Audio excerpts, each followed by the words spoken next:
Welcome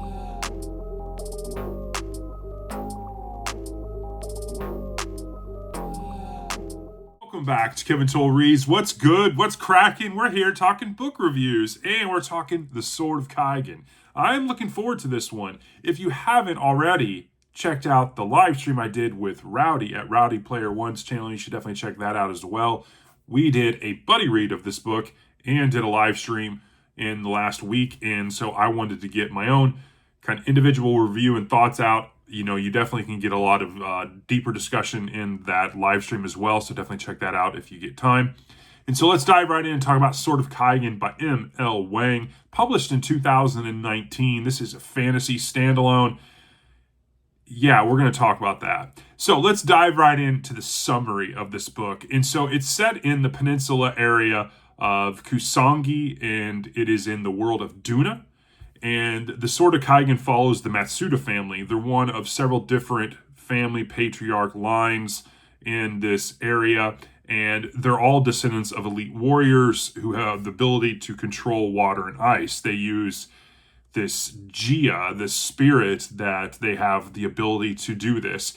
And certain members of the Matsuda family and the men especially, are able to control the water and ice to a degree where they're able to form what they call a whispering blade, which is a ice sword that basically can cut through steel. And so that is kind of the pinnacle ultimate when they're able to showcase their powers. And so we follow Mamoru Matsuda in his dreams of proving himself. He is the eldest of the four sons of Takeru and Misaki. Misaki has her own backstory, which we'll talk about as well. But it follows Mamoru and the family and the family dynamics and the honor and traditions, and right up to the point where the Raganese, another clan in Duna, are basically create a revolt and go after the Kaigenese in their peninsula.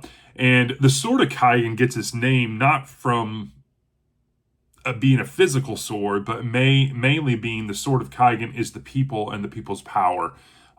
You could draw an indirect line to the Whispering Blade being, one of the key factors of the Sword of Kaigen, but the Sword of Kaigen, really, the title and everything about it mentioned in the story, is the people of this peninsula, and they live in a very rural life, kind of removed from society, and some of those themes are also talked about and showcased in the plot lines and threads in this story.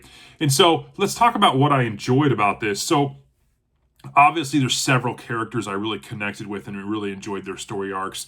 Misaka Matsuda, she's the mother. She was a former warrior with a hidden past, and I like the back flashes that we get to her backstory, her growing up, and how her father basically arranged this marriage. And you definitely get to see a marriage that is very fractured and very distant, and there's a lot of change that happens before and after they are attacked by the Raganese. There's a lot of emotional weight on Misaka and her backstory and how it kind of redefines her family role with her family, her husband, and her four children. The Mamoru Matsuda, this prodigy swordsman, he has control over water and ice. He's really good at combat, eager to prove himself, trying to form his own Whispering Blade to prove his worthiness to carry on the family line.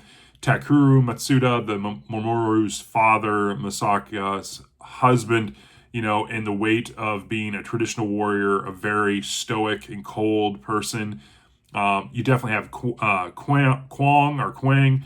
He is this northern that comes to the village with his father, and they try to establish themselves in there. And he obviously has traveled the world of Duna and seen various things, which he starts to share with Mamoru as, they're the same age, and it definitely fractures Mamoru's worldview of what's going on in Duna. And so I thought that was really interesting. The fight scenes, the training scenes, the war against the Raganese, unbelievably good.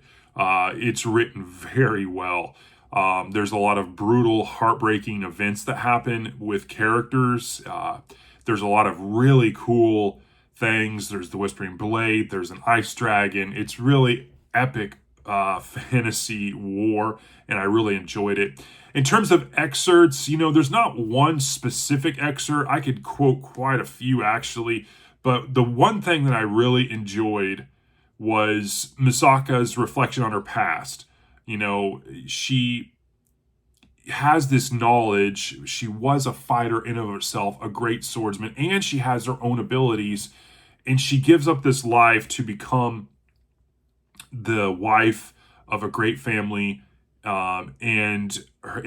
It's not exactly all rainbows when they're together. They're together in the first 15 years of their marriage, and before this major war happens and things change. But it's a very human feeling as you're reading the story and you're getting some of her reflections and some of her inner thoughts. It's very authentic. It seems very, very real.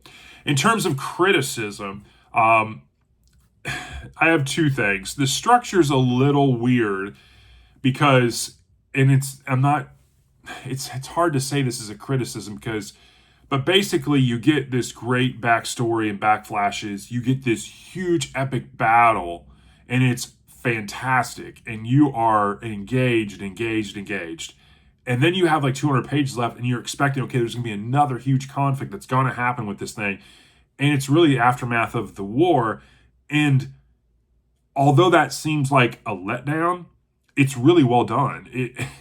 And the other kind of criticism is during that kind of 200-page sunsetting after the war, you get these plot lines and different developments and twists that happen, and you're like, okay, these have to continue. This cannot be the only entry.